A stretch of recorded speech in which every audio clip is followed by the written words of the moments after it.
He told her plainly, the way he told everyone everything, straight and without softening, that he did not need a wife. He needed someone who could hold a house together while everything around it was slowly coming apart at the joints. She stepped off the afternoon coach at Harte's Crossing with one trunk, a leather satchel, and a letter she'd folded and unfolded. So many times the paper had gone thin at the creases. She looked at Elias Harte standing at the far end of the platform, arms crossed, jaw set, not moving toward her, and she said, "I can see a load-bearing problem on your east forge wall from here. You'll lose the roof by next winter if nobody addresses it." He didn't say anything for a long moment. The forge bell was contracting in the October cold, the way metal does when the temperature drops, and the day to decides it's done pretending to be mild. "How do you know that?" he finally said. "My father was a structural engineer," she said. "I've been reading load calculations since I was old enough to hold a pencil. Show me the rest of the property, and I'll tell you what else needs attention." He looked at her the way a man looks when he has stopped trusting first impressions entirely, not impressed, not dismissive, just careful, and then he turned and walked toward the forge. She followed. That was how it began. Not with warmth and not with welcome, but with something Fiona Kessler had learned to prefer, a practical starting place. Subscribe to Faded Love and follow this story all the way through. Drop a comment when you finish. Tell me what city you're watching from. I want to know how far these stories reach. Fiona had come from Ottawa, where she'd spent the better part of 4 years running her late father's engineering office, after a stroke took the left side of his body when she was 24. Arvid Kessler had been a respected civil engineer, mill buildings, rail bridges, the occasional grain elevator out in the Ottawa Valley, and he had been, in the private understanding of his practice, one half of a working partnership with his only daughter, who did the structural calculations that clients assumed belonged to someone with a different name on the door. When Arvid died, the office died with him, and Fiona sat in the boarding house on Sparks Street with a set of drafting tools and the understanding that she had no particular place left to be. She had answered the advertisement in the Gazette on a Thursday morning, not out of romance and not out of desperation, though she was more of both than she'd have admitted. She answered it because it read like a list of problems that wanted solving, and solving problems was the only thing she'd ever been reliably good at. Widower, Harte's Crossing, Alberta Territory. Blacksmith and mill operator. House and property require capable management. Correspondence welcome. There was no poetry in it. She'd taken that as a good sign. She wrote back. 3 weeks later, she boarded the CPR at Ottawa Station and watched the country change for 5 days. Maples and granite giving way to the long, flat reach of the prairies. The sky opening into something enormous and slightly frightening. By the time the coach deposited her at Harte's Crossing, she had eaten what she'd packed, spoken to almost no one, and made peace with whatever was coming. Harte's Crossing was modest, a main road, a general store, a church still missing its weather vane, and Elias Harte's property set back from everything else. A blacksmith shop attached to a working mill, the whole operation built on a scale that told you whoever had started it had intended it to grow. The forge was impressive in its bones. The east wall was not. Fiona had seen the problem from the coach window. The way the exterior had developed a tilt that wasn't original to the structure. A foundation shift, unaddressed, with the weight redistributing wrong. She said so, and Elias Harte had not been prepared for that, she could tell.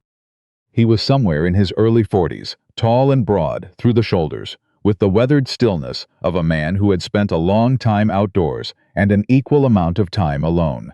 His eyes were a deep, unremarkable brown that had the quality of looking at you and looking past you simultaneously, as if whatever they were truly focused on existed somewhere considerably further than the present moment. He showed her the property without many words, the forge, the mill, and the house behind, solidly built, well made, and carrying the feeling of a place that had stopped mid-breath. A child's wooden stool sat beside the fireplace. A half-finished shelf was bracketed to the kitchen wall, one side secured neatly into the studs, the other side waiting, the bracket hole marked in pencil, never drilled.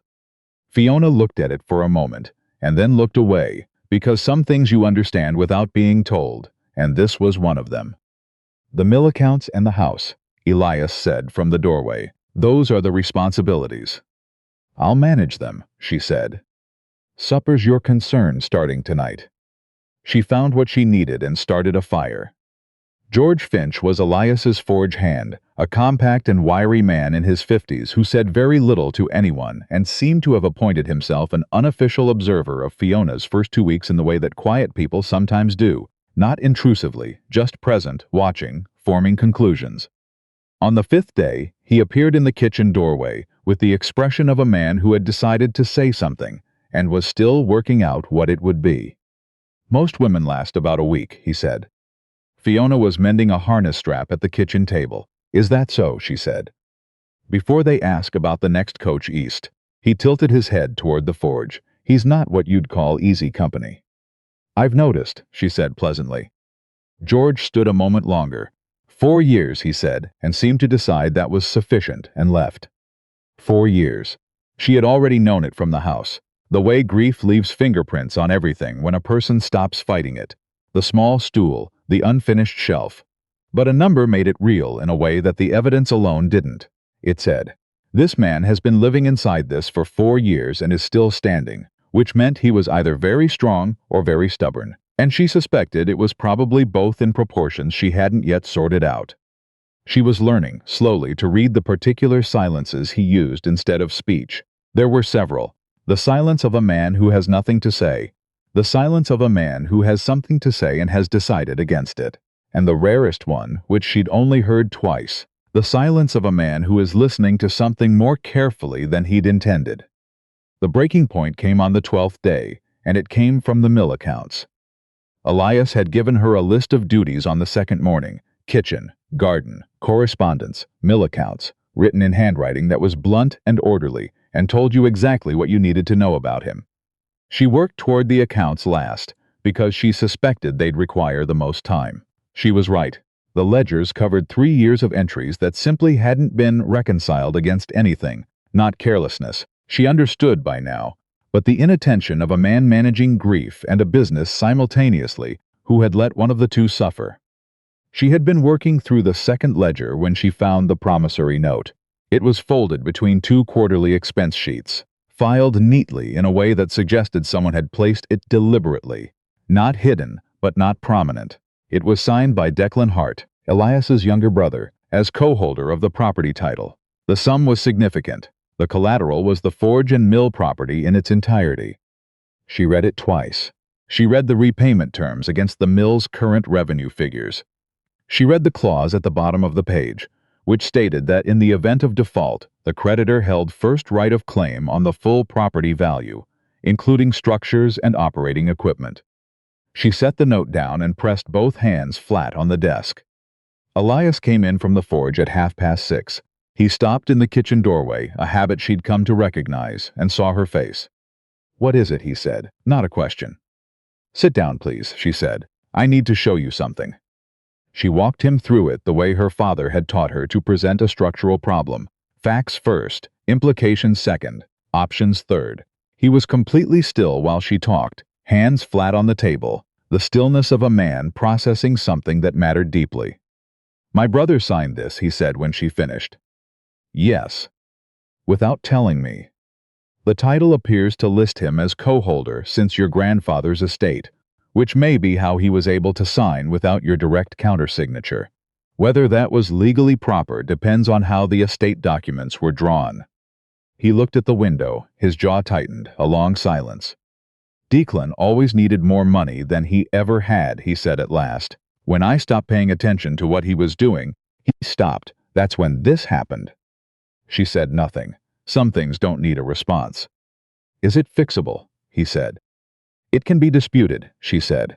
"If the co-holder arrangement wasn't intended to confer independent borrowing authority, a solicitor could argue the note is unenforceable without your countersignature. The question is whether Declan acknowledges that and settles the debt through other means, or lets the default proceed." He looked at her, really looked at her, for perhaps the first time since she'd arrived. Not through her, at her. "You figured all of this out from the accounts," he said.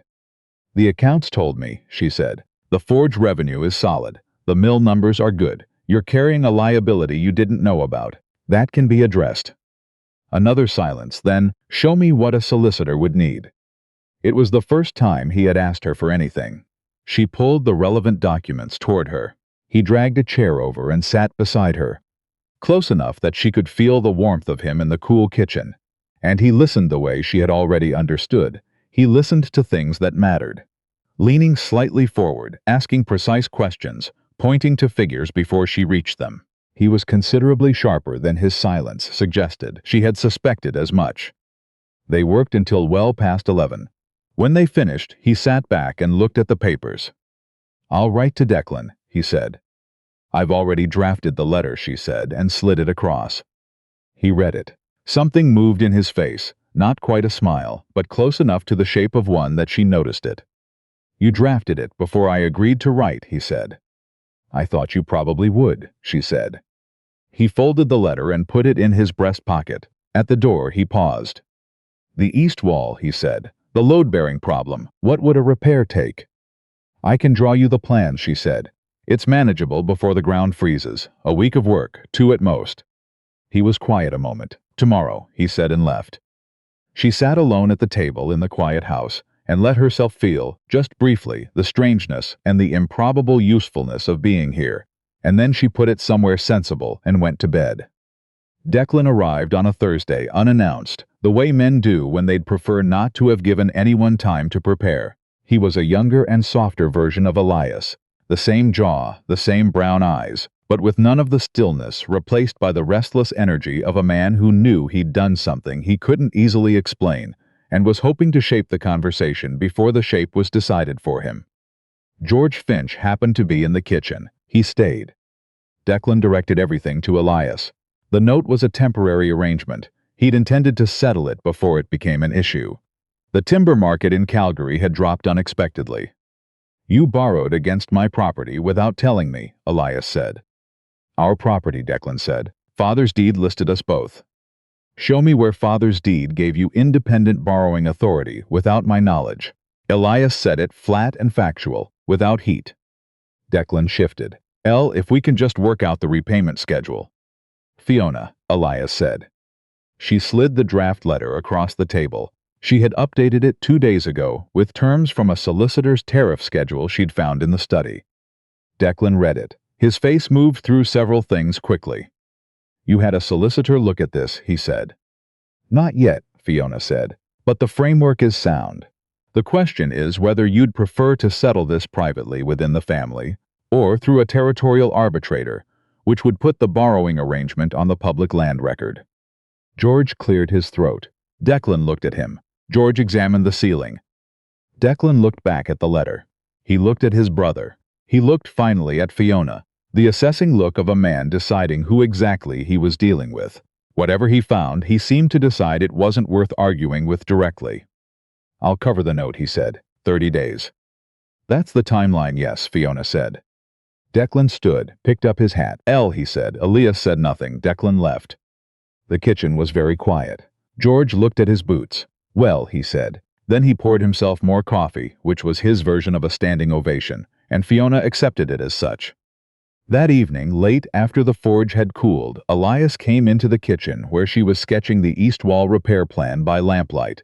He stood by the stove for a while. She kept drawing. "You want to say something," she said. "I want to tell you something," he said. She set down her pencil. He sat down, looked at the table for a moment, the way he did when he was choosing words carefully, the way a man who rarely used them did when they had to be the right ones.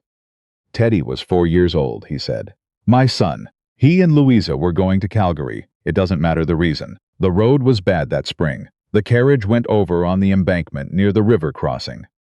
She didn't say anything. She let him have the space. "I kept the forge running," he said. "I did everything I was supposed to do. I just stopped." He stopped. His jaw tightened once. "I stopped caring what happened to any of it. The accounts. The wall. Declan. I just stopped paying attention and told myself it didn't matter." "It did matter," she said. Yeah, he was quiet. "It did." She looked at him, at the gray in his hair that hadn't been there 4 years ago, at the stillness that was not peace but the shape of a man who had built something solid around an enormous wound, and spent 4 years maintaining the structure at the cost of nearly everything else. "The shelf in the kitchen," she said carefully. "The one that's half finished." He looked up. Teddy was building it, he said. He wanted a place for his books. I was going to help him finish it that week. The kitchen held that between them for a moment. It should be finished, she said, not gently, not as a suggestion, just as a fact, the way she would say a wall should be repaired before winter. Not because it makes anything easier, but because he started it, and it was a good thing he started, and good things that get left unfinished don't stop being good. He looked at her for a long time. Something in his face shifted, not breaking but giving way, the slow and difficult movement of something held rigid for too long beginning, almost imperceptibly, to release. "Good night, Fiona," he said. "Good night, Elias," she said. He finished the shelf on a Sunday. She heard the sound of the drill from the kitchen and looked up to see him standing at the wall. Teddy's pencil mark measured, fitting the bracket with the care of someone handling, something that belongs to more than one moment in time. She went back to the accounts.